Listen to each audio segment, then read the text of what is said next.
When Flight 227's hydraulics failed at 35,000 feet, the woman in first class who'd sneered, "He's just a mechanic from economy," 3 hours earlier realized her mistake. But by then, 283 lives depended on the man in Seat 8A, a man whose hands once flew F-16s but now turned wrenches in a hangar. His name was Landon Barrett, and this is the night he stopped running from his past. But let me take you back to where this really began. 6 hours earlier in a small apartment on the south side of Chicago, the alarm clock read 5:45 in the morning. Landon Barrett's eyes opened before the buzzer could sound. They always did. 12 years of military training had wired his body to wake at dawn, even though these days dawn meant the end of his shift, not the beginning. He sat up slowly, careful not to make noise. The mattress springs creaked anyway. Through the thin wall, he could hear Mrs. Walsh next door running water in her kitchen. The building was old. Everything in it announced itself. Landon stood and walked to the small second bedroom. The door was already open. It always was. Inside, beneath a quilt covered in stars and moons, his daughter Reese slept with her mouth slightly open, one arm thrown over her head in complete surrender to sleep. She was 7 years old, small for her age. Dark hair spread across the pillow like ink and water. In her other arm, clutched tight against her chest, was a teddy bear. The fur had worn thin in places. One eye hung loose by a single thread. The stitching along the belly had come undone twice, and Landon had sewn it back both times, his large mechanic's hands surprisingly gentle with needle and thread. Catherine had given Reese that bear 4 years ago in the hospital, 3 days before she died. Landon stood in the doorway and watched his daughter breathe, in and out, steady, alive. Every morning started this way, with proof that she was still here. He moved into the kitchen. The apartment was small enough that 5 steps took him from Reese's room to the stove. Coffee first, then breakfast, then wake her up for school. The coffee maker gurgled and hissed. While it worked, Landon pulled eggs from the refrigerator, bread from the counter. He moved efficiently, no wasted motion. Everything in its place. Everything with purpose. On the refrigerator door, held by magnets shaped like apples, were Reese's drawings. Stick figures with enormous heads. Houses with smoke curling from chimneys. One drawing showed 2 people holding hands beneath a sun with rays like spears. In crayon at the bottom, me and Dad. Next to the drawings were bills, electric, water, internet. The pile never got smaller. Landon cracked 3 eggs into a pan, pushed bread into the toaster, poured coffee into a chipped mug that said, "World's Best Dad," in fading letters. Reese had given it to him 2 Christmases ago. He used it every day. The eggs sizzled. The toast popped. Landon plated everything and walked back to Reese's room. "Time to wake up, sweetheart." She stirred but didn't open her eyes. Her hand tightened on the teddy bear. "Come on, Reese. School day." 5 more minutes, she mumbled into the pillow. "You said that yesterday, and the day before." "I mean it this time." Landon smiled. He sat on the edge of her bed and gently touched her shoulder. "Breakfast is ready. Scrambled eggs, just how you like them." Reese's eyes opened. They were the same color as Catherine's had been, brown flecked with gold when the light hit them right. She blinked at him, then looked at the window, still dark outside. "Is it even morning?" 6:30. Sun comes up in 20 minutes. She groaned and sat up, the bear still in her arms. Her hair stuck up on one side. "You look like you fought a windstorm," Landon said. "You look tired," Reese said back. "I'm always tired." "That's because you work all night. And somebody has to keep those planes flying safe." Reese climbed out of bed, feet hitting the cold floor. She padded into the kitchen in her pajamas, the bear dragging behind her by one arm. She climbed into her chair at the small table and stared at the eggs like they'd personally offended her. "Not hungry?" Landon asked. "I'm hungry, I'm just also sleepy." "Eat first, sleep later." She picked up her fork and took a small bite, chewed slowly, swallowed. "Dad." "Yeah. Why don't we have Mom's pictures up anymore?" Landon's hand paused halfway to his coffee cup. He looked at Reese. She was staring at her plate, not at him. "What do you mean?" he asked quietly. "We used to have them, on the walls and on the shelf, but you put them away." Landon set his coffee down. He'd taken the photos down 8 months ago. Every time he walked past them, something in his chest tightened like a fist. So he'd packed them carefully into a box and put the box on the top shelf of his closet. He thought Reese hadn't noticed.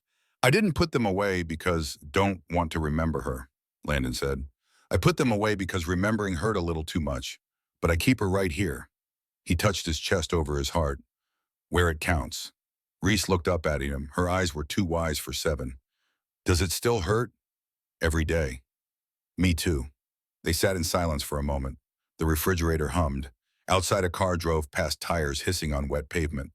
But you know what? Landon said. The hurt means we loved her, and that's not a bad thing. Reese nodded slowly. Then she took another bite of eggs. Landon watched her eat. He wanted to say more. Wanted to explain that Catherine hadn't just died. She'd chosen to die. Chosen Reese over treatment. Chosen life for her daughter over life for herself. But Reese was 7. Some truths could wait. After breakfast, Landon walked Reese to school. It was 6 blocks. They walked it every morning, hand in hand. Reese carried her backpack and the teddy bear. The bear went everywhere. The streets were waking up. People heading to work. Cars at stoplights. A man sweeping the sidewalk in front of a corner store. Dad, Reese said. Yeah. Are you going to sleep when we get home? For a couple hours? Then I'll pick you up at 3. You should sleep more. I sleep enough. Mrs. Walsh says you don't. Mrs. Walsh talks too much. Reese grinned, and she said you'd say that. They reached the school, a squat brick building with a chain-link fence around the playground. Other kids were arriving, parents dropping them off. The crossing guard waved them across the street. At the front steps, Landon crouched down so he was eye level with Reese. Have a good day, okay? I will. Learn something new. I always do. And if anybody gives you trouble, tell the teacher, I know, Dad. He kissed her forehead. She hugged him tight, the teddy bear squashed between them. Love you, sweetheart. Love you too. She ran up the steps and disappeared through the double doors. Landon stood and watched until he couldn't see her anymore. Then he turned and walked home. The apartment was quiet. He should sleep. He'd worked 10 hours overnight. His shift at O'Hare didn't end until 6 in the morning. He'd gone straight home, made breakfast, walked Reese to school. He was running on fumes, but sleep didn't come easy anymore. Landon sat on the couch and pulled out his phone. Scrolled through photos. Reese at her birthday party. Reese on the first day of school. Reese holding the teddy bear. Then he stopped on one photo, taken 4 years ago. Catherine in a hospital bed, pale, thin, IVs in both arms, but smiling. And in her arms, wrapped in a pink blanket, was Reese. Hours old, eyes closed, tiny fists curled against her chest. Catherine was looking at the camera, at Landon. Her eyes said everything her voice couldn't anymore. Thank you, I love you. Take care of her. Landon stared at the photo for a long time, then his mind drifted back. Further, to a time before Catherine, before Reese, before he became the man sitting on this couch. 12 years ago, Nevada desert, training mission, 2 F-16s cutting through blue sky at 500 knots. Landon Barrett, callsign Magic, in the lead aircraft. Lieutenant Blake Donovan, callsign Blade, on his wing. They were practicing emergency procedures, engine failure scenarios, simulated hydraulic loss, routine training. They'd done it 100 times, but this time was different. Blake's voice crackled over the radio, calm at first. Magic, I'm showing a pressure warning and on my primary hydraulics. Landon checked his instruments. Probably just a sensor glitch. Run your diagnostics. 30 seconds later, Blake's voice again. Not calm anymore. It's not a glitch. I'm losing fluid. Fast. Landon banked right, pulling alongside Blake's aircraft. He could see it now. A thin stream of hydraulic fluid trailing from the underside, evaporating in the jet wash. Copy that, Blade. You need to land. Now. Roger, heading back to base. But they were 100 miles from base, over empty desert, no emergency strips nearby, and Blake's hydraulics were failing faster than expected. 3 minutes later, his left aileron locked up. The aircraft started to roll. Magic, I'm losing control. Hydraulics are gone. I'm ejecting me. No, Landon's voice cut through. Don't eject. The canopy mechanism uses hydraulics. If you pull that handle, it might not blow clear. You'll hit it. Blake's breathing was ragged over the radio. Then what do I do? You land it, and I'm going to talk you through it. For the next 8 minutes, Landon guided Blake through an emergency landing on a dry lake bed. No hydraulics, no powered controls, just trim tabs and raw muscle. Blake brought the F-16 down at 200 knots. Gear up, belly landing. But Landon had miscalculated the approach angle. He told Blake to come in shallow. 5 degrees, keep the nose up, slide to a stop on the belly. But the lake bed wasn't as flat as it looked from the air. There was a 3-foot rise 200 yards into Blake's landing path. The F-16's nose hit the rise at 150 knots. The aircraft flipped, cartwheeled, broke apart. When the crash crews pulled Blake from the wreckage, both his legs were shattered. His spine was fractured in 2 places. He survived, but he would never walk again. In the hospital, Blake looked at Landon and said, "You saved my life, Magic." But Landon couldn't hear it. All he could see was the wheelchair, the legs that didn't work, the career that was over. He'd made a mistake, and Blake had paid the price. 2 weeks later, Landon resigned from the Air Force. His commander tried to stop him. "Barrett, you made one mistake in 12 years. Don't throw away your career." One mistake was enough. Blake is alive because of you. Blake is broken because of me. Landon walked out, never looked back. He took a job as an aircraft mechanic at a small regional airport in Fort Wayne, Indiana. Far from the memories, far from the sky. He worked there for 2 years, alone, quiet. In 2016, a coworker dragged him to a charity fundraiser for veterans. Landon didn't want to go, but he went anyway. That's where he met Catherine. She was a nurse at the VA hospital. Dark hair, kind eyes, a smile that made him forget just for a moment about Blake Donovan and the mistake that haunted him. They talked for 3 hours that night, about nothing, about everything. Catherine didn't know he'd been a pilot, didn't know about the crash. He didn't tell her, but somehow she saw past the walls he'd built, saw the man underneath. They dated for a year, married in 2017. Small ceremony, just a few friends. Reese was born in 2019. But in 2018, when Catherine was 5 months pregnant, the doctors found the tumor. Stage 3 ovarian cancer. Aggressive, fast-moving. The oncologist laid out the options with clinical precision. "We can start chemotherapy immediately. High dose. It's your best chance at survival. But the drugs will terminate the pregnancy. There's no way around it." Catherine's hand was on her stomach, on the life growing inside her. "And if I don't do chemo, the cancer will spread. Without treatment, you have maybe 18 months. The baby would survive, but you wouldn't."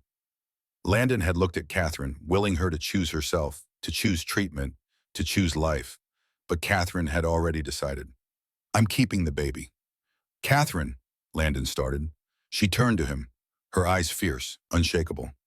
"You once saved a man's life by landing a broken plane. You didn't give up even when it seemed impossible. Now I'm saving our daughter's life, and I'm not giving up either." Landon begged her to reconsider, pleaded, cried, but Catherine was unmovable. She'd made her choice. Reese was born in March 2019. Healthy, perfect, 10 fingers, 10 toes. A cry that filled the delivery room with life. Catherine held her for 3 hours. Then the doctors took Reese to the nursery so Catherine could rest. She never really rested again. The cancer spread fast. Liver, lungs, bones. By November 2022, she was in hospice. Reese was 3 years old. Catherine's last words to Landon were a whisper. He had to lean close to hear them. "Promise me you'll always come home to her." "I promise. No matter what happens, no matter how scared you are, you'll always come home." "I will, I swear." Catherine died that night. Reese was asleep in Landon's arms. She didn't see her mother take her last breath. The funeral was small, 20 people. Mrs. Patricia Walsh, Catherine's aunt, stood beside Landon and held Reese's hand. After it was over, Miss Walsh said, "Come into Chicago, live near me. I'll help you raise her." Landon had nowhere else to go, so he agreed. He took the mechanic job at O'Hare. Night shift, good pay, close to Mrs. Walsh. That was 4 years ago. And every day since, Landon had kept his promise to Catherine. He always came home to Reese. Always. Now sitting on the couch in his small apartment, Landon locked his phone.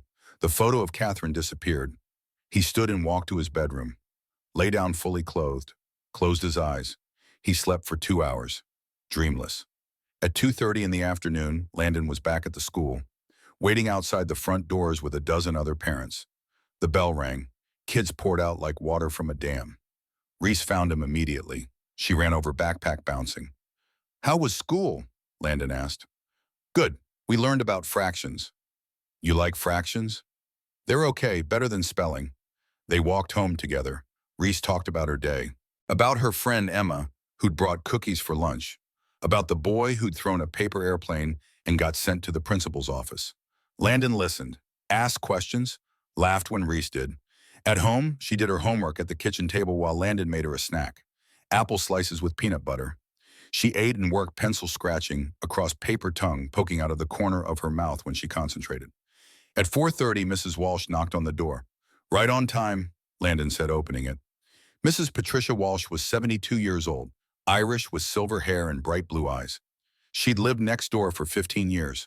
When Catherine died, she'd started watching Reese every evening while Landon worked his night shift. She refused payment, said it was what neighbors did. "Hello, dear," Mrs. Walsh said to Reese. "Hi, Mrs. Walsh. Have you finished your homework?" "Almost." "Good girl." Mrs. Walsh looked at Landon. "You look like death warmed over." "I feel like it too." "You should sleep more." "So I've been told." "I'll have her in bed by 8. You do what you need to do." "Thank you, Patricia." "Stop thanking me. It's insulting." Landon smiled. He crouched in front of Reese. "Be good for Mrs. Walsh." "I will. And if you need me, call you, I know." He hugged her, then grabbed his jacket and headed out. The bus took 40 minutes to reach O'Hare. Landon sat near the back and watched the city pass. Buildings, billboards, people in cars, everyone going somewhere, everyone with a purpose. He got off at the airport terminal and walked through the crowds. Travelers pulling suitcases, families saying goodbye, business people staring at phones. Nobody looked at him. He was invisible. A man in jeans and a gray hoodie, grease stains on his hands that no amount of scrubbing would remove. He walked past the ticketing counters, past security, past the gates, down a long hallway marked authorized personnel only, through a door that led outside to the tarmac. Hangar 5 stood at the edge of the airfield, a massive steel structure that smelled like jet fuel and hydraulic fluid and sweat. Inside, 3 Boeing 737s sat in various states of repair. Mechanics in coveralls moved around them like surgeons around patients. Tools clanged, engines roared during tests. Voices shouted over the noise. Landon punched his time card. 5 o'clock exactly. He grabbed his coveralls from his locker and pulled them on over his jeans and hoodie. The name patch over the left breast read L. Barrett, Maintenance. His supervisor, a man named Gordon, waved him over. "Barrett, glad you're here. Got a hydraulic issue on the bird in Bay 2. Pressure's dropping on the primary system." "I'll take a look." "You always do. You're the best wrench I got, Barrett. You see things other mechanics miss." Landon grabbed his toolbox and walked to Bay 2. The 737 sat with its nose tilted slightly up on jacks. He climbed the stairs into the wheel well and started inspecting the hydraulic lines. This was his world now. Not the sky, the ground, not flying, fixing. He was good at it, better than good. He could diagnose problems other mechanics missed, see patterns and failures that weren't obvious. For 2 hours he worked in silence, checking lines, testing valves, running diagnostics. The problem was a small leak in a secondary pump. He replaced the seal and tested the pressure. Perfect. He climbed down and made notes on the repair sheet. At 10 o'clock he took his dinner break. A sandwich from the vending machine, coffee from the break room that tasted like burnt tar. He sat alone at a table and ate. Around him other mechanics talked and laughed. He didn't join them. He never did. His phone buzzed, a text from Mrs. Walsh. "Reese is asleep. She made me read 3 stories. Hope that's okay." Landon smiled and typed back. "That's perfect. Thank you." At 6 in the morning, his shift ended. He changed out of his coveralls, washed his hands until the water ran black, and walked out into the rising sun. The airport was already busy. Early morning flights, red-eye arrivals, people dragging luggage, people drinking coffee, people staring at departure boards with anxious eyes. Landon walked through Terminal 3, and that's when his life changed.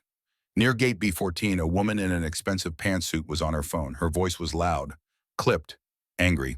"I don't care what the associates said, Jennifer. If we don't win this case, Morrison and Ashford is finished.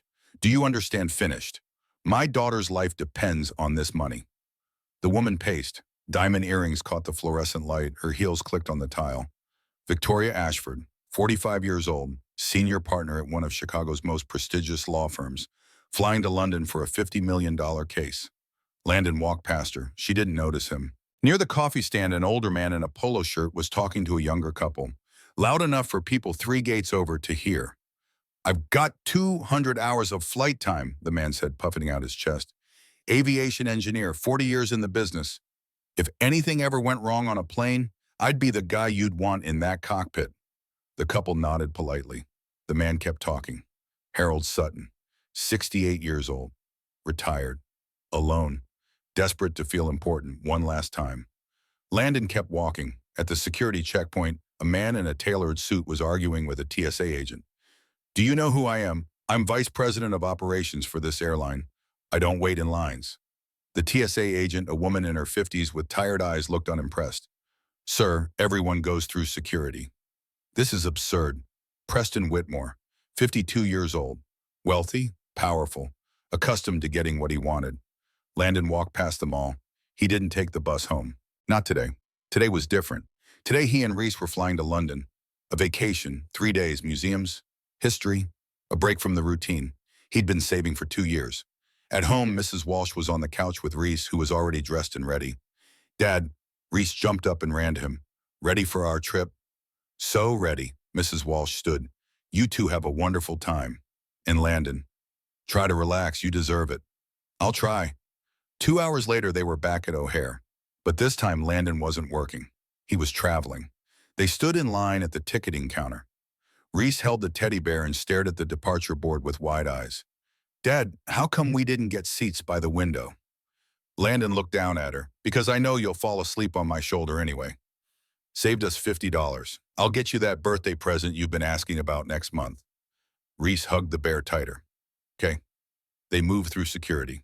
Reese put the bear on the conveyor belt and watched it disappear into the x-ray machine. When it came out the other side, she grabbed it immediately. At the gate, they found seats near the window. Landon set down their small backpacks. He'd packed light, a change of clothes for each of them. Toiletries, Reese's asthma inhaler, nothing more. Reese sat next to him and swung her legs. Dad, yeah, well, is the plane scary? Landon looked at her.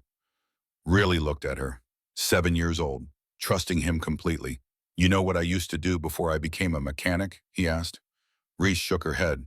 Landon's voice was quiet. I used to fly, planes like the one we're getting on.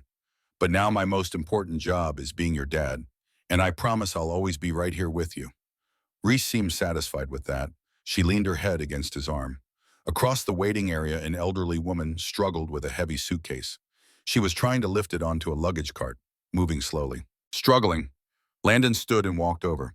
Let me help you with that, ma'am. He lifted the suitcase easily and placed it on the cart. The woman smiled. Thank you. Very kind. No problem. When he returned to his seat, Reese was watching him with bright eyes. You're really nice, Dad. Landon ruffled her hair. Just trying to help. Boarding began 20 minutes later. Business class passengers lined up first. Suits, leather bags, expensive watches, confident strides. Landon and Reese waited in the economy line. Victoria Ashford walked past. She was texting and didn't look up. Walked straight into Landon's shoulder. She glanced at him. Hoodie, jeans, grease under his fingernails he'd scrubbed but couldn't fully remove. She didn't apologize. Just kept walking toward first class. Preston Whitmore followed. He was on a Bluetooth headset. I told them I don't wait in lines. Do they know who I am? He walked past Landon and Reese without a glance. Harold Sutton walked by too, still talking to anyone who'd listen. 200 hours of flight time? If something went wrong, you'd want me in that cockpit. A few passengers nodded politely. Most ignored him. Then came a man in his late 50s. Navy posture, shoulders back, chin level. He wore a polo shirt and khakis, but everything about him said military. He stopped when he saw Landon. Noticed the way Landon stood, the way his eyes tracked movement, the unconscious habits of someone who'd been trained. Thank you for your service, the man said quietly. Landon looked up surprised. How did you at 22 years Navy? I recognized the posture. What branch? Air Force, a long time ago. The man extended his hand. Captain Garrett Brennan, retired. Landon shook it. Landon Barrett. Flying or ground crew? Landon hesitated. Both, at different times. Garrett nodded, understanding something unspoken. Well, Barrett, it's good to meet a fellow service member. Enjoy your flight. You too, sir. Garrett walked toward business class. Finally, economy class was called. Landon and Reese moved forward, boarded the plane, found their seats. 8A and 8B. Reese looked at the window seat with surprise. I thought you said, Landon smiled. I changed my mind. You should see the clouds. Reese's face lit up. She climbed into 8B and pressed her face to the glass. Landon took 8A, the aisle seat. He fastened his seatbelt and looked around the cabin. Victoria in first class, seat 2A, laptop open, typing furiously. Preston in 3C, first class, still on his phone. Harold in 12B, economy, still talking. Garrett in 10D, business class, reading a book. A flight attendant walked down the aisle. Young, blonde, name tag read Claire Bennett. She had kind eyes. She stopped at Landon's row. Can I get you anything? Landon shook his head. We're fine, thank you. Claire noticed the way he spoke. Polite, quiet, tired but warm. Let me know if you need anything, she said. I will. She moved on. The plane began to taxi. Reese's small hand found Landon's and squeezed tight. Dad, yeah, I'm a little scared. Landon squeezed back. Me too, sweetheart. But I'm here. I'm always here. The plane accelerated. The engines roared. The wheels lifted off the ground. Chicago fell away below them, lights spreading out like stars. Then clouds. Then darkness. Reese's breathing slowed. Within minutes, she was asleep against his shoulder. The bear tucked under her chin. Landon looked down at her, and for a brief second he saw Catherine, lying in the hospital bed, her hand in his, her voice so faint. Promise me you'll always come home to her. I promise. But Landon was no longer the man who'd made that promise. He was no longer the pilot with the call sign magic. He was no longer the man who could do the impossible. He was just a mechanic, a father, a man trying to live a quiet life. But tonight that past was about to come back. 3 hours into the flight, the cabin was dark and still. Most passengers slept. The hum of the engines was steady, hypnotic. Landon had dozed off with Reese curled against him. Then the plane dropped. Not a gentle dip, a violent lurch that sent loose items flying. A woman screamed. Overhead bins rattled. The seatbelt sign blinked on with a harsh chime. In the cockpit, Captain Stevens reached for his coffee. The plane pitched forward without warning. He was thrown against the control panel.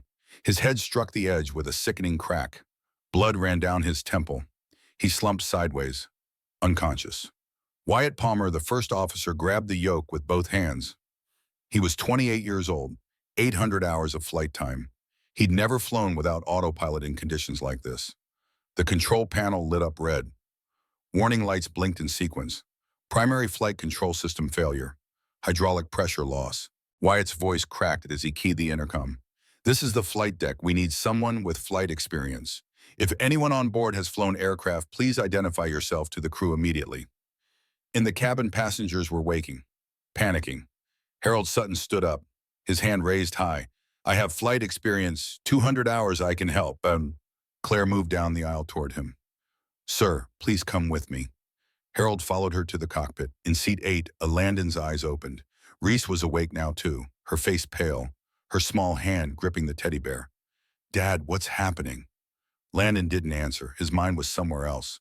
12 years ago, a different cockpit, a different crisis.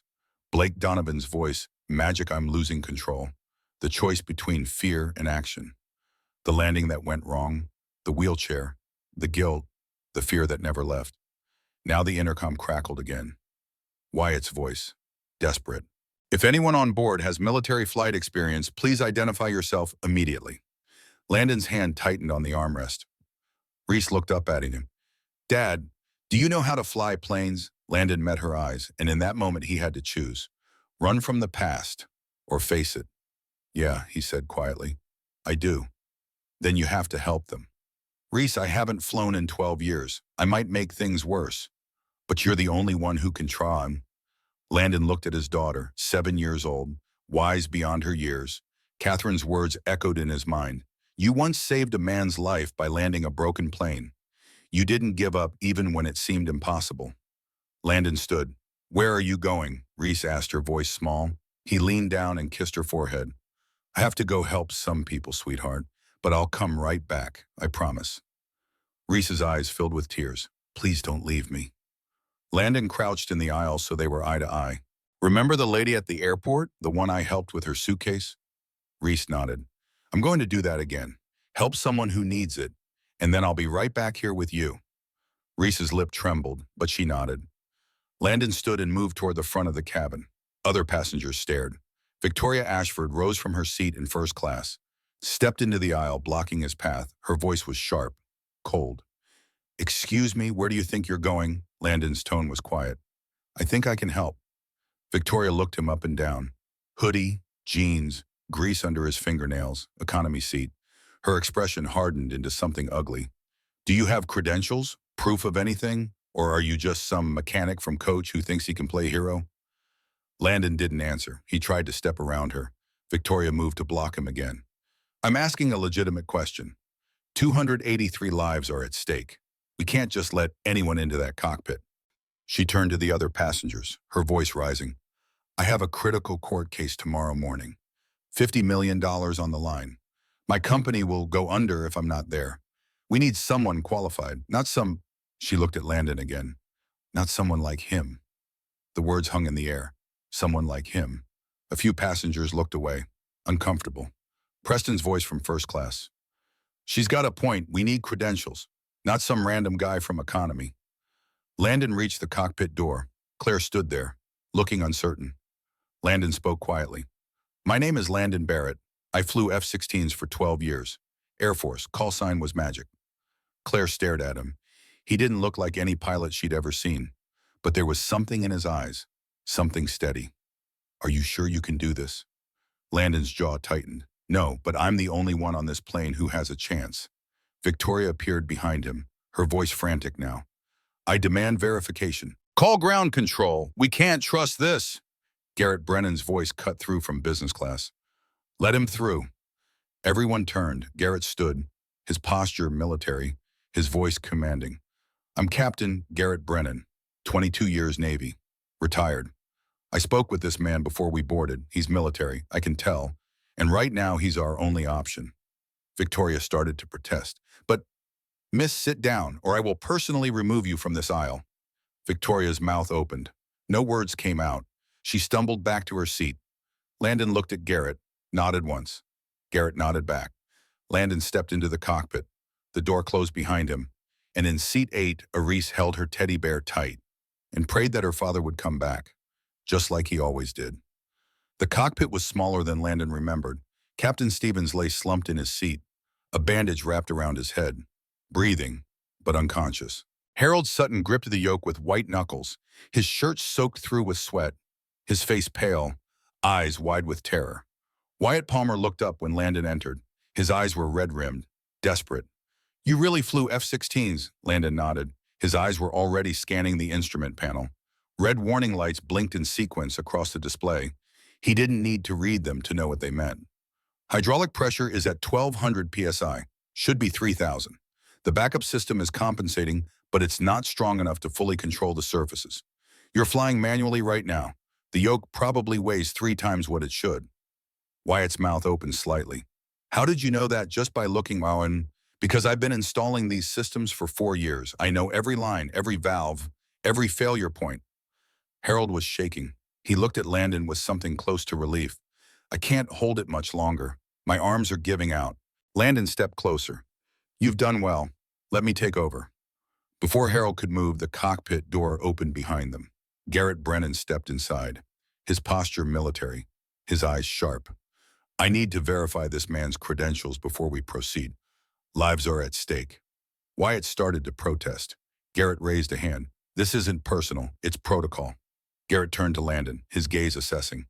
What's the approach speed for an F-16 with primary flight control failure? Landon answered without hesitation. 140 to 160 knots depending on payload.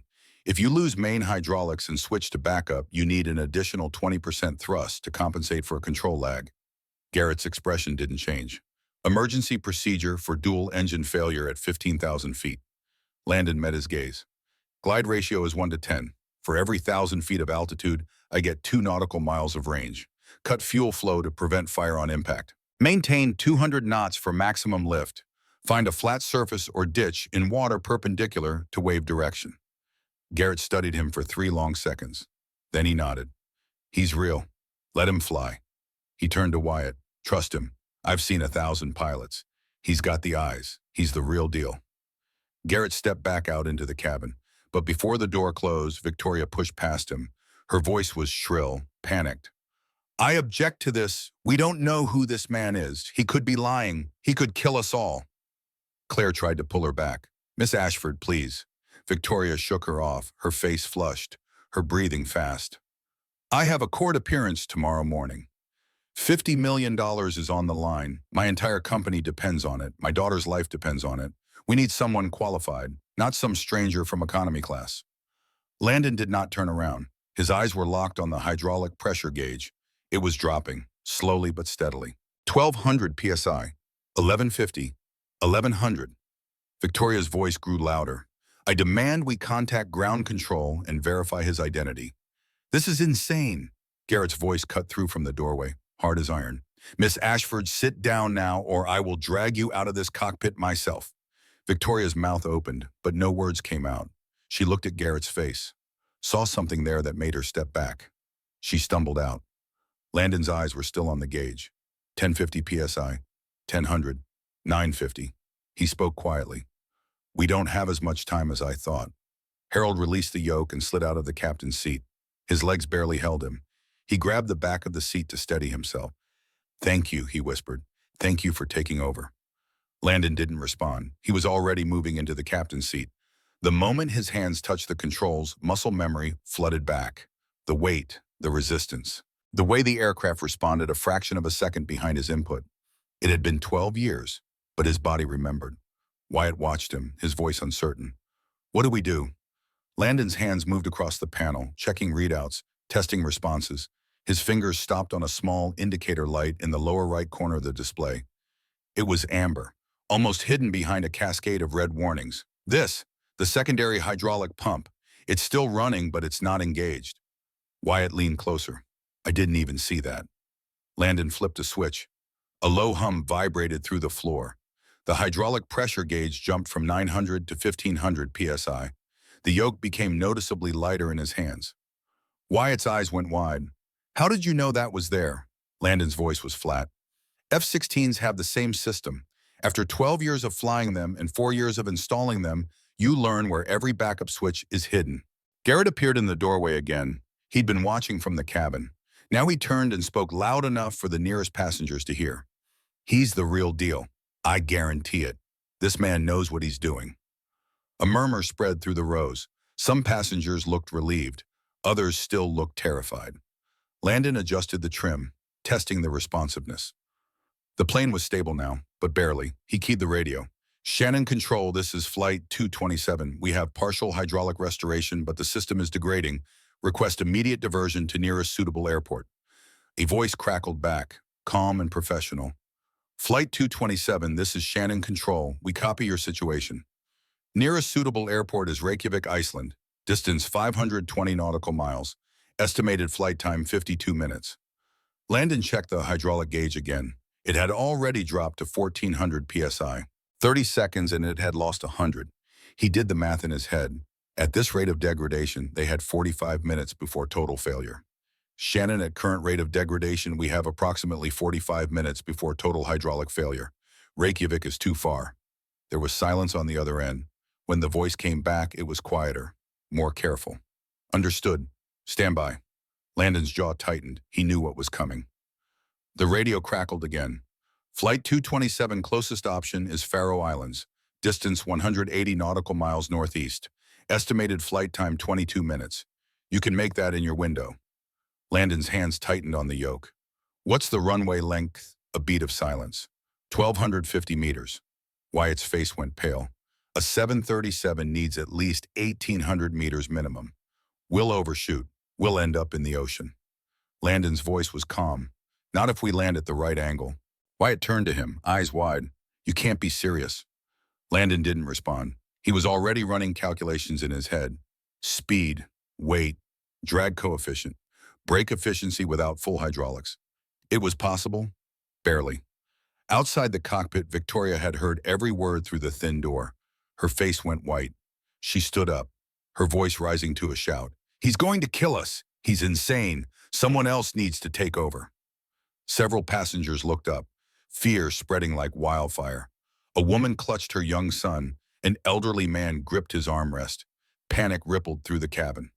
Victoria's voice grew louder. I demand someone qualified, not this stranger. Landon keyed the intercom.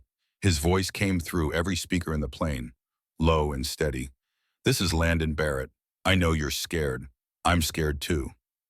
The cabin went silent. I'm not going to lie to you. This is dangerous. The runway is short. The hydraulics are failing. But I'm not making promises I can't keep. I'm only promising one thing. I will fight with everything I have to get us on the ground safely. He took a breath. If you have family waiting for you, I do too. My daughter is sitting in seat 8B. I promised her I'd come home. and I intend to keep that promise. The silence deepened. Victoria sank back into her seat, her hands trembling. Garrett stood up in the aisle, his voice loud, clear, commanding. I trust him. I've flown for 22 years. I've seen pilots crack under less pressure. This man is not cracking. He's calculating.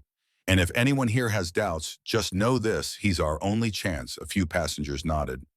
Others closed their eyes and prayed. Then the cockpit lit up red again. A harsh alarm blared. Landon's eyes snapped to the hydraulic gauge. 800 psi. The backup system was failing faster than he'd calculated. The yoke jerked in his hands, suddenly heavier. Landon pulled hard to keep the nose level. His arms burned. Wyatt's voice cracked. What do we do? Landon's face was set, his jaw clenched. We get to Faro before this thing drops to zero. The voice came over the radio. Tight now, no longer calm. Flight 227 Faro Islands has cleared the runway. Emergency services are standing by. Be advised, runway has no ILS guidance. You'll be landing visual only. Landon's stomach dropped. Visual landing meant no instruments, no computer assistance, just his eyes and his hands. Just like that night, 12 years ago. The memory hit him like a freight train. Blake Donovan's F-16, engine dead, hydraulics failing, darkness, fear, the landing that went wrong, the wheelchair, the guilt. He'd barely slept for months after that. Every time he closed his eyes, he saw Blake's legs, broken, useless. He'd sworn he'd never fly again, never put another life at risk. But here he was, 283 lives, including his daughter's. The hydraulic gauge dropped to 700 psi. The yoke fought him. Every adjustment required both hands and all his strength. His forearms screamed, his shoulders burned, but he didn't let go. Wyatt tried to help, gripping the co-pilot's yoke, but his hands were shaking too badly. He let go. I can't hold it. I've never flown in conditions like this. Landon's voice was tight. Then let me do it alone. Wyatt released the controls. Landon was now the only thing keeping the plane in the air. The gauge dropped to 600 psi. The yoke jerked hard to the left. Landon pulled it back, his entire body straining. Sweat poured down his face, dripping onto the instrument panel. The voice came through the radio again. Flight 227 Faro Island control is ready. Runway is clear. Emergency crews are in position. Landon's voice was steady, but barely. Understood. There was a hesitation on the other end.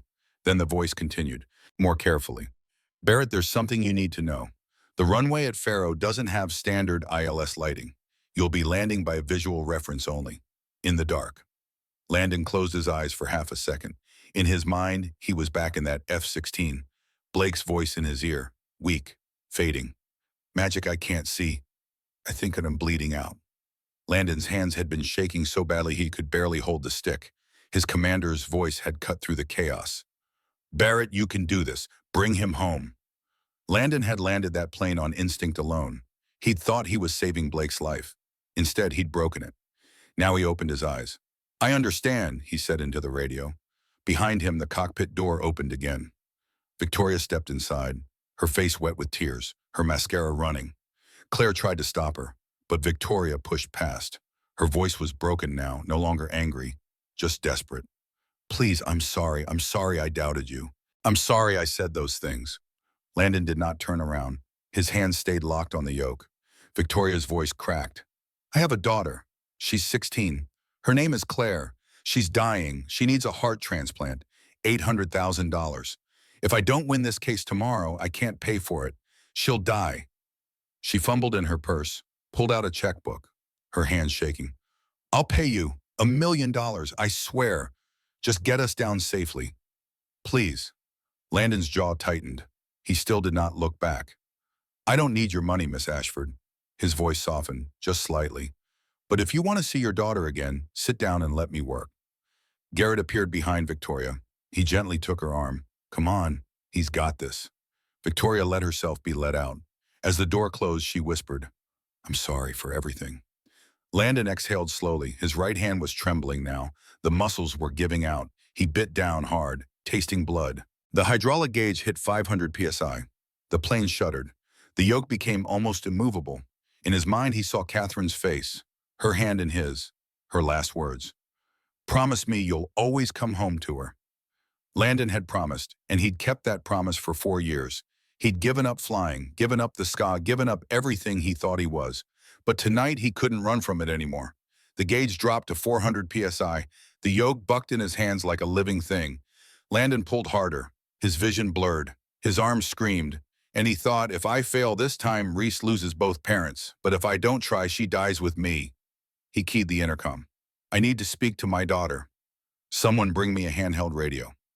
Claire appeared moments later with the radio, her face pale but steady.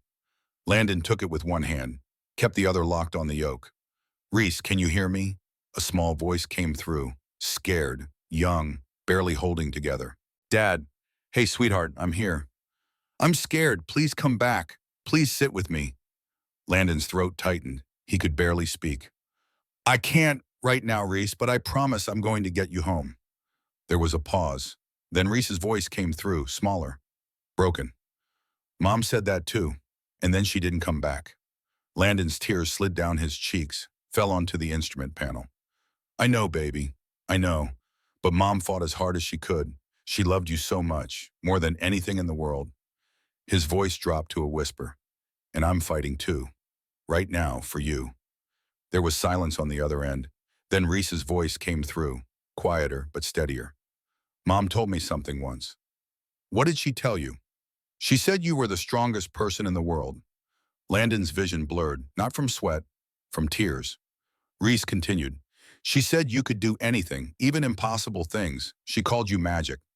Landon couldn't speak. He just nodded, even though she couldn't see him. Finally, he managed 2 words. I love you. Reese whispered back. I love you too, Dad, no matter what happens. Claire gently took the radio from his hand. Landon wiped his face with the back of his hand. Wyatt was watching him, something like awe in his expression. Landon turned to him, his voice steady again. We're going to do a military-style landing. Full manual, no automation. I'll walk you through every step. You just do exactly what I say. Wyatt swallowed hard. I've never done this before. I'm terrified. Landon met his eyes. So am I. But we're going to do it together. He took 3 slow breaths, forcing his heart rate down. Outside the cockpit window, the sky was pitch black. Below, the Atlantic Ocean rolled in 3-meter swells. Somewhere ahead, hidden in the darkness, was a tiny island with a runway barely long enough to stop them. 15 minutes until they would reach it. Landon keyed the radio. Shannon Control confirm runway length at Faroe Islands. A pause, longer than it should have been. Then the voice came back, careful, hesitant. Flight 227, we're pulling up the updated survey data. Please stand by. Wyatt looked at Landon. Why do they need updated data? They already told us 1250. Landon said nothing, but something cold settled in his stomach. The radio crackled again. Flight 227, we have a correction. Previous data was from a 2019 survey. Updated survey completed last month shows actual runway length is 1,100 meters. Repeat, 1,100 meters. The cockpit went silent. Wyatt's face drained of all color. 1,100, that's 40% shorter than we need. Landon's jaw tightened. His hands stayed steady on the yoke, but his mind was racing. 1,100 meters. Boeing 737 needed 1,800 minimum. They were short by 700 meters. That was the length of 2.5 football fields. At landing speed, they'd cover that distance in less than 5 seconds.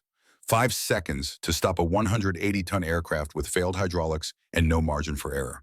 Impossible. But he'd done impossible before. Understood, Landon said into the radio, his voice calm, cold. We'll make it work.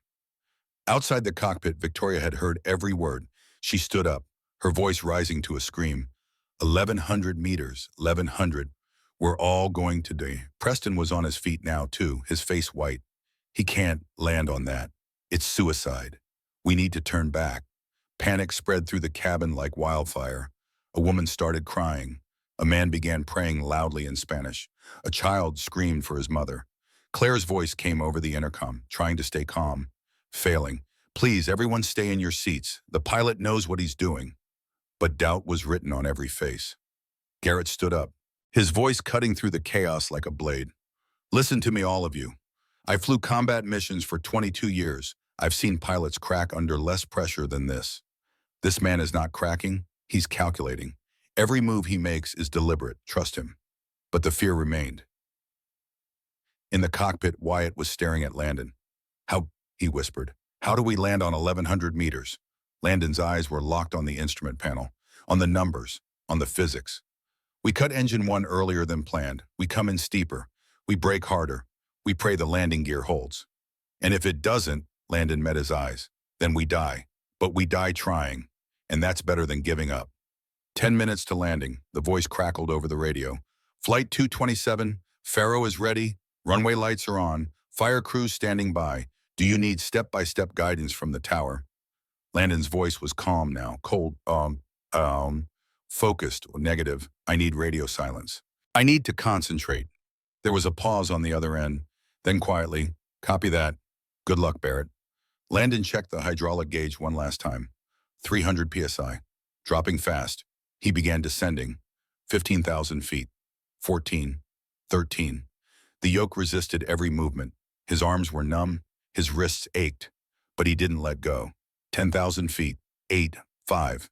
He was flying a 180-ton aircraft with almost no hydraulic control, no computer assistance, and no room for error. One mistake and 283 people would die, including his daughter. But Landon Barrett had done this before.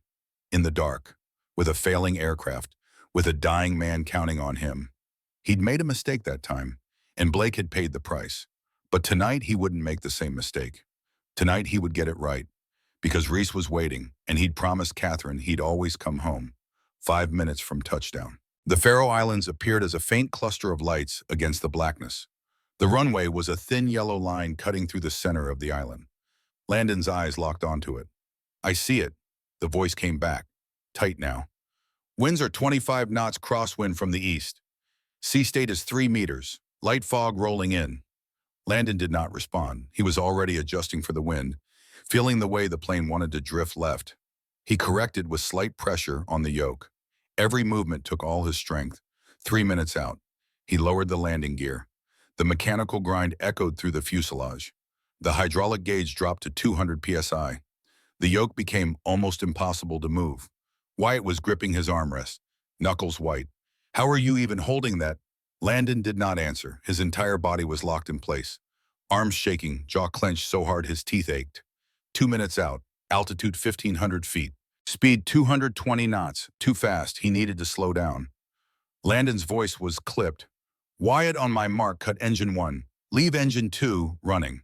Wyatt's eyes went wide. Cut an engine, why? Landon's voice was harder now. To reduce speed, we're coming in too hot. Do it when I say, don't hesitate. 1 minute out, altitude 500 feet. The runway was directly ahead, but it looked impossibly short, like a postage stamp floating in an ocean of darkness. Landon's voice cut through the tension. Cut engine 1, now! Wyatt hit the button. The left engine shut down. The plane tilted slightly to the left. Landon fought the yoke, bringing it level again with pure strength. Speed dropped to 180 knots, still too fast, but better. 30 seconds, altitude 200 feet. He could see the runway clearly now.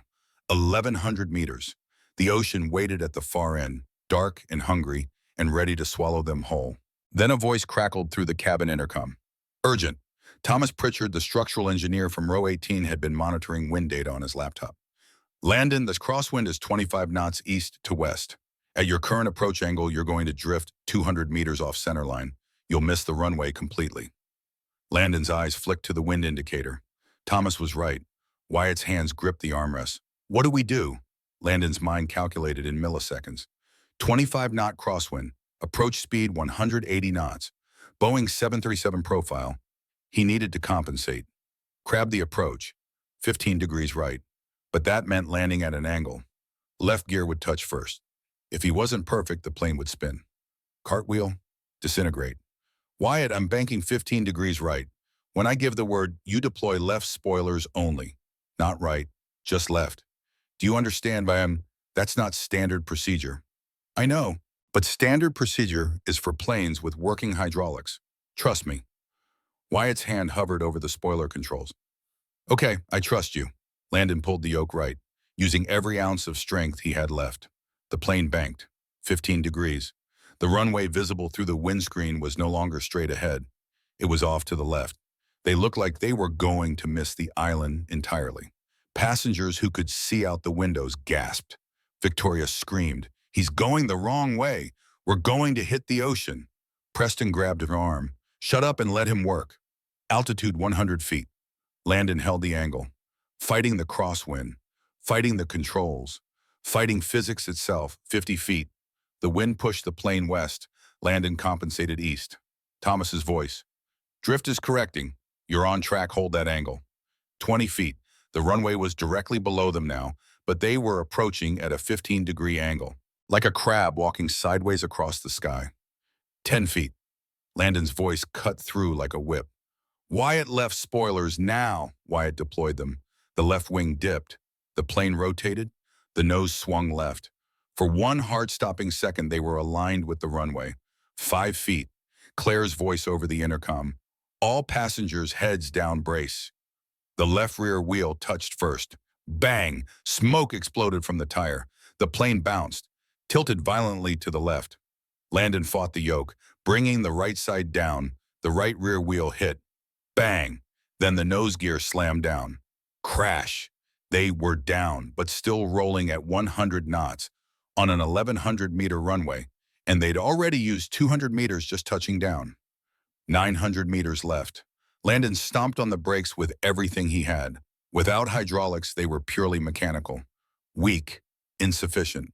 The plane was still rolling too fast. Wyatt reverse thrust on engine 2. Maximum. Wyatt pulled the lever all the way back. The remaining engine roared, its thrust reversing, pushing back against their momentum with everything it had. The plane shuddered violently. 80 knots, 700 meters left. The left tires exploded, then the right. Shredded rubber flying. The aircraft listed to one side. 60 knots, 500 meters left. Landon fought the yoke, keeping it straight, using only the rudder. 40 knots, 300 meters left. He could see the ocean at the end of the runway now, waves crashing against rocks. 20 knots, 100 meters left. Landon whispered, "Stop. Come on, stop." 10 knots, 50 meters left. The ocean filled the windscreen. 5 knots, 20 meters left. The plane stopped, 10 meters from the edge, 10 meters from the Atlantic Ocean. For 3 seconds, no one moved, no one breathed, no one believed they were still alive. Then someone in the back started clapping. Then another person. Then Garrett stood up and the applause became a roar. The entire cabin erupted. Passengers screamed with joy, cried, hugged strangers, kissed loved ones. They were alive. All 283 of them, because of the man in seat 8A, the mechanic nobody had believed in. In the cockpit, Landon released the yoke. His hands were shaking so badly he couldn't stop them, couldn't control them. Wyatt was staring at him, mouth open, eyes wet with tears. "We're alive. Oh my God, we're alive." Behind them, Captain Stevens stirred. His eyes fluttered open. "I woke up 15 minutes ago," he said weakly, his voice hoarse. "Couldn't move, temporarily paralyzed from the head injury, but I heard everything." He looked at Landon with something like wonder. "That was the finest piece of flying I've witnessed in 35 years. You just performed a miracle, Barrett." Landon shook his head. "It wasn't a miracle, it was desperation. Call it what you want, but 283 people are alive because of what you just did." Landon stood. His legs almost gave out. He steadied himself against the seat. He had to see Reese, had to hold her, had to prove to himself she was real. He stepped toward the cabin door. It opened. And there she was. Reese had unbuckled, was running down the aisle, the teddy bear forgotten on her seat. "Dad," she crashed into him. Landon dropped to his knees and wrapped his arms around her, holding her like he would never let go, like she was the only real thing in the universe. "I'm here, baby. I'm here." Reese was sobbing into his shoulder, her small body shaking. "You came back. You always come back." Landon's voice broke. "Always, Reese. Always." Around them, passengers were standing, watching. Some were crying. All were clapping. Claire walked over, tears streaming down her face. "Thank you. Thank you so much." Other passengers approached, shaking Landon's hand, hugging him, thanking him through tears. Then Victoria appeared. She walked slowly, her expensive heels clicking on the floor, her face streaked with mascara. She stopped in front of Landon. For a long moment, she said nothing. Then, "I called you someone like you. I judged you by your seat, by your clothes, by the grease under your fingernails. Her voice broke completely. I was wrong. About everything. You're a better person than I'll ever be. And because of you, I get to see my daughter again. She pulled out her phone, showed Landon a photo, a teenage girl with dark hair and tired eyes, in a hospital bed, tubes everywhere, but smiling. Her name is Claire, she's 16. She's waiting for a heart transplant. And I was so focused on winning that case, on getting the money, that I forgot what really mattered. That she needs a mother who's kind, not just successful. Victoria's hand shook as she held the phone. You taught me that tonight, thank you. Landon looked at the photo, at Claire's smile. Go win your case, Miss Ashford. Save your daughter. But remember this feeling. Remember that the person you dismissed might be the one who saves your life. Victoria nodded, unable to speak. She turned and walked away. Preston Whitmore stepped forward next, the airline executive who'd laughed when Victoria dismissed Landon. I judged you too, Preston said quietly. Thought credentials mattered more than character. I was wrong. He pulled out a business card, handed it to Landon. My company needs people like you. Real people, not just resumes. If you ever want a job that pays what you're actually worth, call me. Landon looked at the card, then at Preston. I appreciate the offer, but I'm happy where I am. I fix planes, I go home to Reese. That's enough. Preston smiled, sad but understanding. You're a better man than most people I know. Harold Sutton approached last. The old man who'd lied about his 200 hours of flight time. He was crying, shoulders shaking, face buried in his hands. I lied, he said through his tears. I only had 20 hours. In a Cessna, 40 years ago, I wanted to feel important one last time before I die. My heart is failing. The doctors give me 6 months. And I thought if I could be the hero just once. He looked up at Landon, eyes red and swollen. But you showed me something tonight. Being a hero isn't about what you say. It's about what you do. And you did something I could never do. You saved us all. Landon put a hand on Harold's shoulder. You wanted to help. That took courage. More courage than most people have.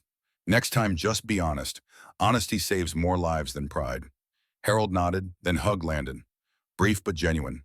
Garrett Brennan was the last to approach, the retired Navy captain who'd verified Landon's credentials, who'd stood up for him when no one else would.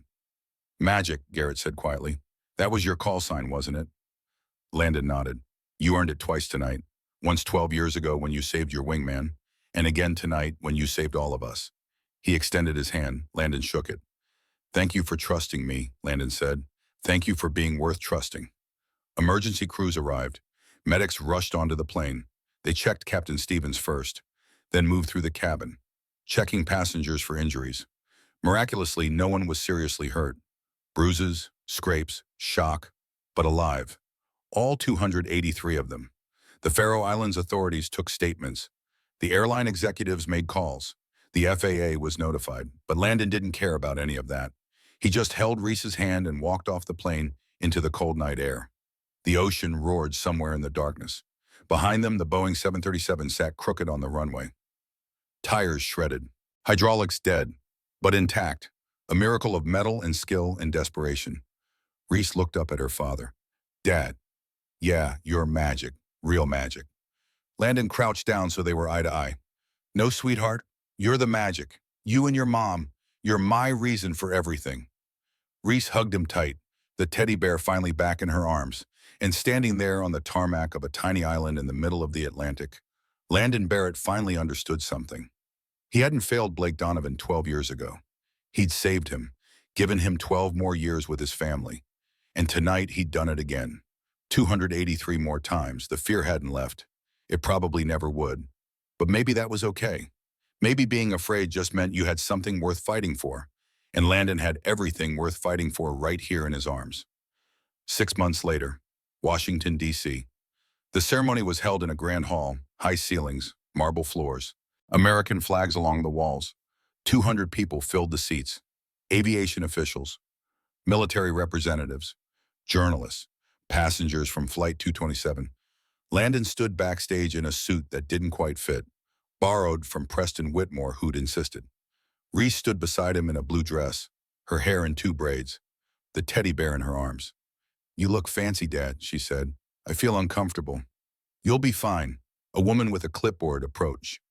Mr. Barrett, you're on in 2 minutes. Landon nodded. Reese squeezed his hand. I'm proud of you. I'm proud of you too, sweetheart. I didn't do anything. You believed in me when no one else did. That's everything." They walked onto the stage. The applause was immediate, loud. 200 people standing. Landon saw faces he recognized. Victoria Ashford in the front row. Beside her, a teenage girl with dark hair, thin but healthy, alive. Claire was recovering from her heart transplant. The surgery had been successful. Garrett Brennan in full Navy dress uniform, saluting. Preston Whitmore, Harold Sutton, Wyatt Palmer, Claire Bennett, Captain Stevens in a wheelchair, his head healed but still bandaged. Thomas Pritchard, the engineer who'd warned about the crosswind.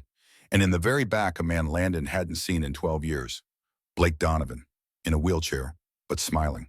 Landon's breath caught. The FAA administrator stepped to the podium, a man in his 60s with a voice that commanded attention. "Ladies and gentlemen, we are here today to honor a man who embodies the very best of courage, skill, and selflessness." He gestured to Landon. Landon Barrett is not a commercial pilot. He's not a decorated military hero currently serving. By his own account, he's just a mechanic, a father, a man trying to live a quiet life. The administrator paused. But on November 14th, when Flight 227 experienced catastrophic hydraulic failure over the Atlantic Ocean, Landon Barrett became something more. He became the only thing standing between 283 people and certain death. The room was silent. He violated protocols. He broke rules. He took control of an aircraft he was not certified to fly. And in doing so, he performed one of the most skilled emergency landings in aviation history. The administrator opened a wooden box on the podium. Inside was a medal, gold, suspended from a blue ribbon. "Mr. Barrett, on behalf of the Federal Aviation Administration, the United States government, and the 283 souls you saved, I present you with the Civilian Medal of Valor." He placed the medal around Landon's neck. The applause was deafening. Landon stood there, uncomfortable, unsure what to do. The administrator leaned close. "They want you to say something." Landon stepped to the microphone. The room quieted. He looked out at the faces, at the people who'd been on that plane, at his daughter standing just off stage. "I'm not good at speeches," he began, "so I'll keep this short." He took a breath. "I didn't do what I did because I'm brave. I did it because I was terrified. Terrified of failing. Terrified of losing my daughter. Terrified of making the same mistakes I made 12 years ago." He paused. His eyes found Blake in the back of the room. "12 years ago, I made a mistake that cost my wingman his ability to walk. I've carried that guilt every day since. I thought I'd failed him." Blake was watching him, steady, calm. "But someone told me recently that I didn't fail. I gave him 12 more years with his family. And that's not failure. That's grace." Landon looked at Victoria. "Miss Ashford, I'm glad your daughter is recovering. I'm glad you won your case." Victoria was crying. Claire held her mother's hand. Landon looked at Harold. "Mr. Sutton, I hope your heart is holding up. And I hope you've learned that honesty is always better than trying to impress people." Harold nodded, tears in his eyes. Finally, Landon looked at Reese. "My daughter once told me that her mother said I was the best pilot in the Air Force. I don't know if that's true, but I do know I'm trying to be the best father I can be. And that's a harder job than flying, but it's the one that matters most." He stepped back from the microphone. The applause started again, but Landon walked off stage. Reese ran to him. He picked her up. "You did good, Dad." "You think so?" "I know so." After the ceremony, there was a reception. Blake wheeled over to where Landon stood in the corner holding a glass of water. "Magic." Landon turned. "Blake." They looked at each other for a long moment. Blake spoke first. "I didn't come here for an apology. I came to give you this." He pulled an envelope from his jacket, handed it to Landon. "I wrote this 6 months ago, when I heard about Flight 227, read it." Landon opened the envelope. Inside was a letter, handwritten in careful script. "Magic, you didn't fail me 12 years ago. You saved my life. Yes, I can't walk, but I can hold my children, I can teach, I can love my wife. I've had 12 years I wouldn't have had if you hadn't brought that F-16 down. You gave me more than legs. You gave me time. My daughter just graduated high school. Top of her class, she's going to medical school. She wants to be a trauma surgeon because she watched her dad recover from something impossible. She learned that broken doesn't mean finished. That's because of you. And now you've given 283 more people the same gift. More time with their families. That's not failure. That's Grace. Your call sign was earned. Twice. Your wingman, Blake. Landon's hands shook as he read. When he looked up, Blake was smiling. You're still Magic Barrett. You just forgot for a while. They embraced, Landon leaning down, Blake reaching up. When they pulled apart, both men had tears on their faces. Blake's daughter approached, a young woman in her early 20s, confident, kind eyes. Mr. Barrett, I'm Sarah, Blake's daughter. Landon shook her hand. It's good to meet you. I wanted to thank you for saving my dad and for showing me what real strength looks like. She gestured to Blake's wheelchair. I used to think strength meant not breaking, but Dad taught me that strength means getting back up after you break. And you taught him that. She paused. I start medical school next month. Johns Hopkins, trauma surgery. And every patient I save will be because you saved him first. Landon couldn't speak. He just nodded. Reese appeared beside him. She looked at Blake, then at Sarah. Are you my dad's friend? Yeah, she asked Blake. Blake smiled. I'm his wingman, always will be. Where Reese held out her teddy bear. This was from my mom. She died saving me, just like my dad saved you. Blake took the bear carefully, looked at it with reverence, then handed it back. Your mom sounds like a hero. She was, and so is my dad. Blake looked at Landon. Yeah, he is. The reception lasted 2 more hours. Passengers approached Landon one by one, sharing their stories, their gratitude. Finally, Victoria and Claire found him. Claire, Victoria's daughter, looked much healthier than in the photo, color in her cheeks, light in her eyes. Mr. Barrett, Claire said, my mom told me what she said to you, how she treated you. I wanted to apologize for her. You don't need to apologize for anyone. But I want to thank you. Mom won her case. I got my transplant. I'm alive because you got her to London on time. She held out a folded piece of paper. I made this for you. For Reese. Oh. Landon unfolded it, a drawing, a man in a cockpit, a little girl in a seat behind him. Above them, in careful letters, heroes come in all forms. Thank you, Landon said. She'll love this. Claire hugged him. Then Victoria stepped forward. I've changed, she said quietly. The way I practice law, the way I treat people, because of you. She pulled out an envelope. This is from all of us, the 283 passengers. We took up a collection. Landon opened it. Inside was a check, $283,000, $1,000 for every life saved. I can't. You already have, Victoria said. We deposited it in Reese's education fund 3 days ago. Preston helped us find the account. It's for her future, medical school, whatever she wants. Landon stared at the number, his eyes burning. She's going to be a doctor, he said quietly, like her mother wanted to be. Victoria smiled. Then this is just the beginning. 3 months later, Chicago, O'Hare International Airport. Landon walked through Terminal 3 in his coveralls, name patch over his heart, toolbox in hand. It was 6 in the morning. His shift had just ended. Around him, travelers rushed past. Nobody looked at him. He was invisible again, and that was fine. Near the coffee shop, Victoria stood with a briefcase. On her phone, She saw him. Their eyes met. She ended her call and walked over. Landon, you're still working here. Best job I ever had. I fix things. I go home to Reese. That's all I need. Victoria smiled. Claire asks about Reese. She wants to meet her. I'd like that. How is she? Good. She's saving the money for medical school. Wants to be a surgeon. Just like her mother. Yeah, just like her mother. They stood in silence for a moment. Thank you, Victoria said, for everything, for saving my life, for teaching me to be better. You taught yourself. I just gave you a reason. Victoria walked away, back to her life. Landon walked out into the Chicago morning. The bus ride home took 40 minutes. He thought about the last 6 months, the ceremony, the medal, the letters from passengers. 3 airlines had offered him jobs: captain, training instructor, consultant. He'd turned them all down because he wasn't a pilot anymore. He was a mechanic and a father, and that was enough. At home, Mrs. Walsh was on the couch. Morning, Patricia.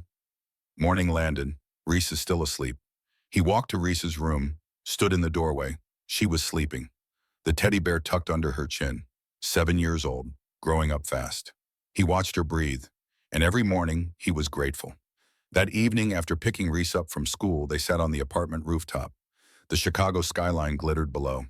Stars appeared one by one above. Reese leaned against her father. Dad? Yeah. When I grow up, I want to save people, like you, like Mom.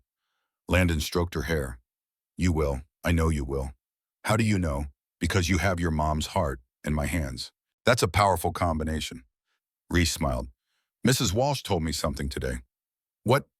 She said Mom chose me over herself, that she could have lived, but she picked me instead. Landon's throat tightened. That's true. Why would she do that? Because that's what love is, choosing someone else's life over your own. Reese was quiet for a long time. Then is that what you did on the plane? Yeah, I guess it was. Then I think I understand now. Why you and Mom are heroes. It's not because you're not scared. It's because you choose other people even when you are. Landon pulled her close. You're pretty wise for 7. I have a good teacher. They sat in silence, watching the stars appear. Finally, Reese whispered, Dad, can I tell you a secret? Always. I think magic is still your call sign, because what you do is magic. Making broken things work. Making scared people brave. Making impossible things possible. Landon looked at the sky one last time. It was beautiful, vast, eternal. But it wasn't home. Home was right here, in his arms. You're the magic, Reese. You're the reason any of it matters. She closed her eyes, safe, loved. And Landon understood. A hero isn't the person who flies the highest. A hero is the person who knows the way home. And Landon Barrett knew the way home. It was right here. It always had been.